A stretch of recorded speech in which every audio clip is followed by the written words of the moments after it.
Hai guys, welcome to Teguh Story Channel. Apa kabar sahabat onlineku? Semoga sehat dan bahagia selalu, serta selalu dalam lindungan Allah. Guys, bagaimana jadinya jika dua wanita kembar yang sudah menikah merasa bosan dengan pernikahan mereka, hingga akhirnya mereka memutuskan untuk bertukar suami selama 1 bulan. Namun pada akhirnya, kisah mereka justru bikin ngelus dada. Bagaimana kisahnya? Simak video ini sampai habis sahabat onlineku.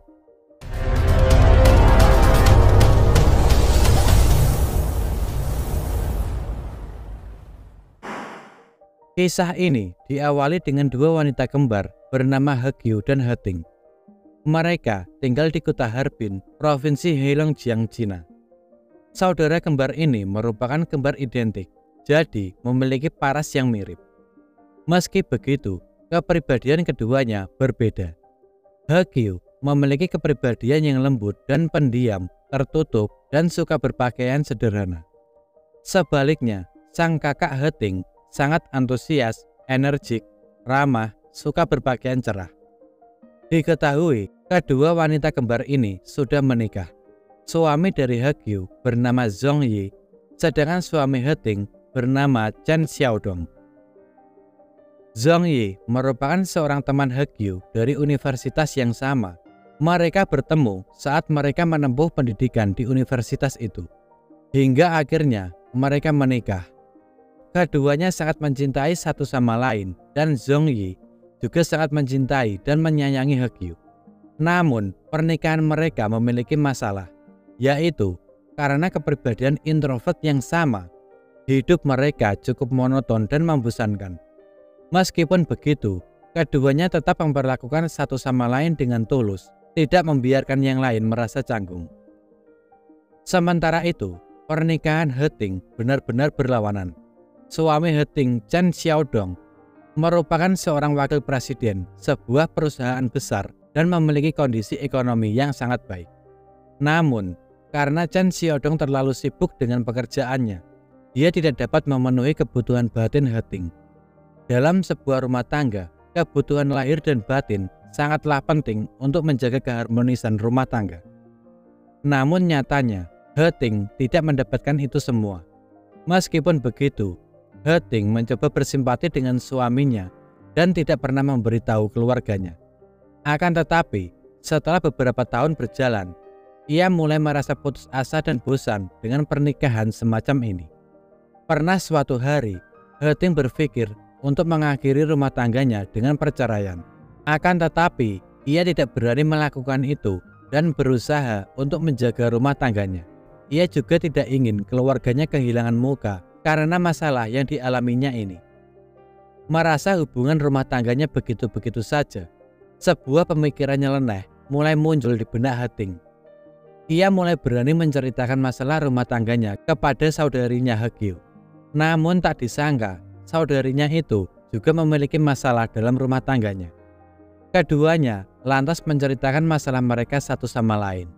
Hingga akhirnya muncullah ide konyol di benak Heting.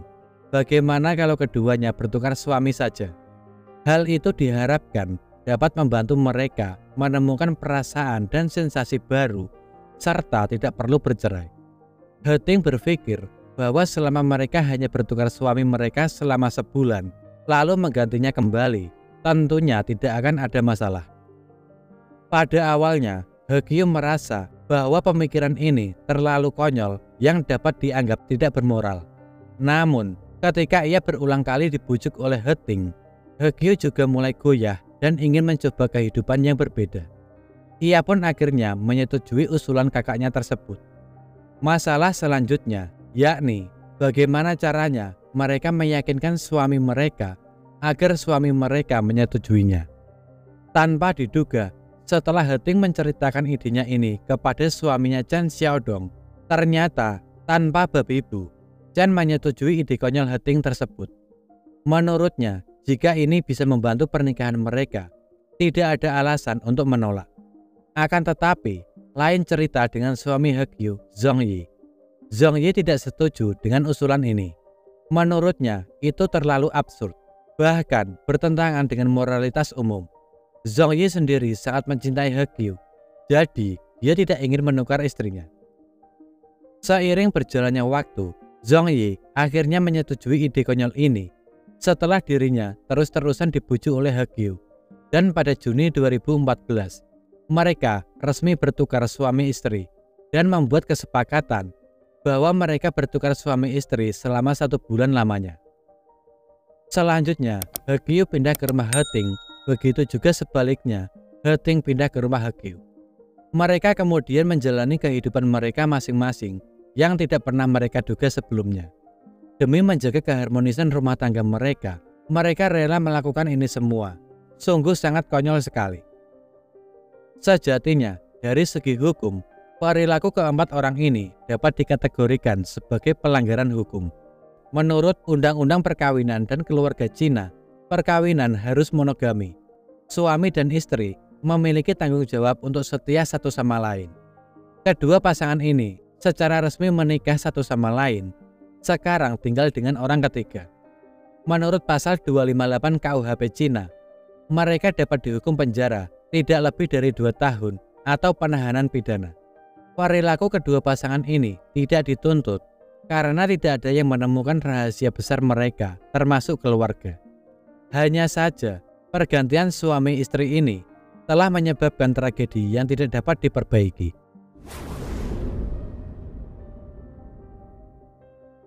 Tak terasa, sebulan telah berlalu. He Kyu merasa sudah waktunya untuk mengembalikan semuanya ke jalurnya. Sebulan tinggal bersama dengan iparnya Chen Xiaodong, He Kyu menyadari bahwa dia masih lebih menyukai romantisme dan perhatian yang diberikan Zhong Yi. Selama tinggal bersama dengan Chen, ia tidak merasakan kebahagiaan ataupun keharmonisan. Benar yang dikatakan He Ting kepadanya. Chen sibuk dengan pekerjaannya sendiri. Ia tidak bisa memberikan kebahagiaan layaknya suami istri. He Kyu lantas membicarakan perihal kesepakatan ini kepada He Ting. Tanpa diduga, He Ting tidak setuju untuk kembali bertukar seperti semula, seperti kesepakatan yang sudah disepakati. Rupanya, setelah sebulan hidup bersama, He Ting jatuh cinta pada saudara iparnya Zhong Yi karena dia selalu bermimpi memiliki suami yang begitu lembut meski tanpa banyak uang. Selain itu, He Ting juga tengah mengandung anak hasil hubungannya dengan Zhong Yi. Dia ingin anaknya memiliki keluarga yang lengkap. Tidak jelas apakah Zhong Yi benar-benar jatuh cinta pada He Ting atau karena anaknya yang belum lahir. Tetapi, dia juga jenuh dengan istrinya dan menuntut cerai. Mengetahui hal ini, He Kyu sangat terkejut. Ia benar-benar tidak menyangka akan seperti ini jadinya. Ia berharap suami dan kakaknya tidak mengkhianatinya. Tapi ternyata nasi sudah menjadi bubur. He Kyu kemudian berlari pulang menemui suaminya untuk mengklarifikasi berita ini. Akan tetapi, sesampainya ia di rumah, selama sebulan ini kondisi rumah sudah berbeda dari sebelumnya. Saat ia melihat seisi rumah, ia melihat foto suami dan kakaknya terpampang di atas meja, yang tentunya membuat hatinya hancur. Tak kuasa melihat itu, He Kyu tiba-tiba pingsan dan membuat suami dan kakaknya menjadi panik. Ia benar-benar tidak menyangka kebahagiaannya telah direbut oleh kakaknya. Ketika He Kyu sudah mulai sadar, ia merasa marah, hancur, dan tidak bisa berbuat apa-apa selain menerima kenyataannya.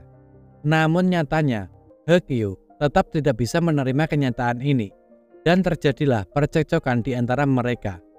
Dengan hati yang penuh amarah, He Kyu lantas mendorong kakaknya He Ting menuju balkon dan terus mendorongnya hingga akhirnya He Ting terjatuh dari balkon lantai 3 yang akhirnya membuat He Ting dan benih yang ada di kandungannya kehilangan nyawanya. Sungguh kejadian yang tidak terduga sebelumnya. He Kyu kemudian ditangkap polisi untuk mempertanggungjawabkan perbuatannya.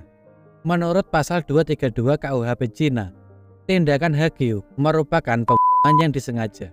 Dan pada 15 November 2014, Pengadilan Menengah Rakyat Kota Harbin menjatuhkan hukuman penjara seumur hidup kepada He Kyu. Beginilah guys, kalau punya ide yang konyol, belum tentu ide itu bisa membuat sesuatu jauh lebih baik. Seandainya memang sudah tidak ada keharmonisan dalam rumah tangga, tidak ada kecocokan atau apapun itu, selesaikanlah secara baik-baik agar tidak ada yang dirugikan apalagi sampai merugikan diri sendiri. Sekian dari kisah ini. Bagaimana menurut sahabat onlineku tentang kasus ini? Bisa komen di bawah. Dan semoga kita bisa mengambil hikmah dari kasus yang aku bawakan hari ini. Bagi yang belum subscribe, bisa tekan tombol subscribe, like, komen, dan share.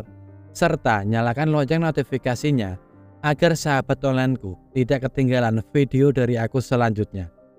Tetap jaga kesehatan, berhati-hati dalam setiap aktivitas.